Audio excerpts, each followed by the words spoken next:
संभागीय आयुक्त ने बानगढ़ हॉस्पिटल का किया औचक निरीक्षण। Voice of Marwar.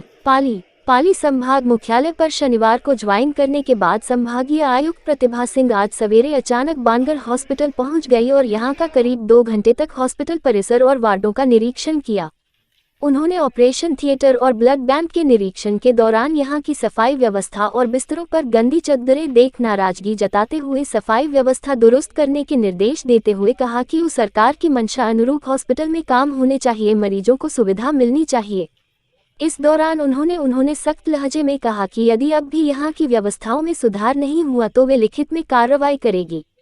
गौरतलब है कि नई संभागीय आयुक्त प्रतिभा सिंह ने शनिवार को ही ज्वाइन किया है और रविवार सुबह वे बानगढ़ हॉस्पिटल निरीक्षण के लिए पहुंच गई, जिससे अस्पताल में हड़कंप मच गया। निरीक्षण के दौरान हॉस्पिटल के अतिरिक्त प्रबंधक डॉक्टर RK विश्नोई, नर्सिंग अधीक्षक दयालाल भुंगरिया सहित हॉस्पिटल का अन्य स्टाफ मौजूद रहा। निरीक्षण के दौरान वार्ड में भर्ती मरीजों और उनके परिजनों से भी उपचार के बारे में चर्चा की। राज्य सरकार के निर्देशानुसार जो जितने भी हमारी चिकित्सालय की यूनिट्स हैं उनका प्रति सप्ताह आज आकस्मिक निरीक्षण किया जाना है, जिसके तहत आज जिला अस्पताल बानगढ़ उसका निरीक्षण मेरे द्वारा किया गया है। लगभग 2 घंटे के करीब से हम लोग इसको देख रहे हैं व्यवस्थाओं को। तो जो प्रथम दृष्टया जो देखने में आया है वो ये है कि साफ़ सफाई की व्यवस्था में अभी गुंजाइश है, इसमें सुधार करने की आवश्यकता है।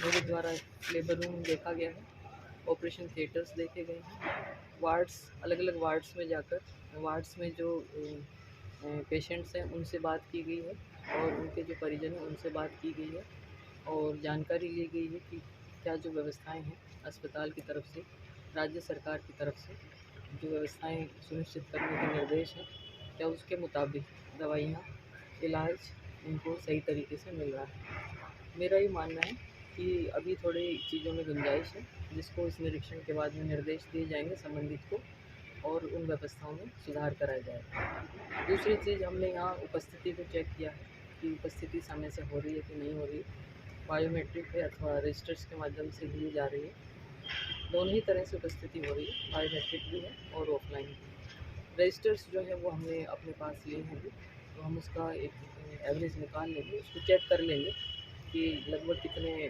जो स्टाफ हैं या जो डॉक्टर साहिबान हैं कितने समय से उपस्थित हो गए और कितने उसमें देरी से हैं, तो उसका भी परीक्षण किया जाना है। बायोमेट्रिक का भी हम लोग डिटेल निकाल के और उस चीज़ का असेसमेंट कर लेंगे।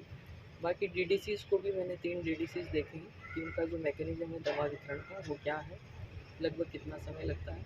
ब्लड बैंक को भी देखा है, ब्लड बैंक की व्यवस्थाएँ अच्छी थी और साफ़ सुथरा परिसर था और जिस प्रकार से बताया है कि समय से ही हम जो हमारे सीवियर पेशेंट्स हैं उनको हाफ एन आवर के करीब में ब्लड की यूनिट उपलब्ध करा देते हैं।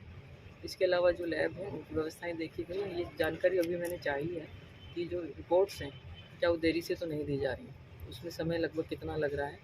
तो जो प्रथम दृष्टया निकल करके अभी उन्होंने बताया है वो ये बताया है कि लगभग 40% के करीब जो रिपोर्ट्स हैं वो अमूमन पेशेंट्स या उनके अटेंडेंट्स OPD वाले लेने के लिए नहीं आ पाते हैं, तो वो रिपोर्ट्स उनके यहाँ पर लंबित रहती हैं। बाकी व्यवस्थाओं में जहाँ जहाँ पर भी सुधार की गुंजाइश लगी, चाहे तो गद्दे पुराने हैं या बेडशीट नहीं बदली जा रही समय से या लॉन्ड्री मशीन ख़राब है या जो भी व्यवस्थाओं में थोड़ी गुंजाइश दिखी उसको दुरुस्त कराया जाएगा।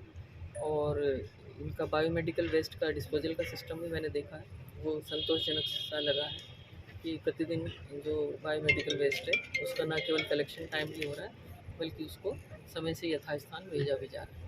तो जिन चीज़ों में लग रहा है कि पार्किंग या सफाई या जो भी व्यवस्थाएं हैं उनको दुरुस्त कराने के डायरेक्शन मेरे द्वारा दी गए हैं और इसका फॉलो किया जाएगा, मॉनिटरिंग की जाएगी और प्रयास ये रहेगा कि राज्य सरकार के निर्देशानुसार जो व्यवस्थाएं होनी चाहिए वो व्यवस्थाएं हों और आम जन को अच्छा साफ़ सुथरा तरीके से इलाज मिले।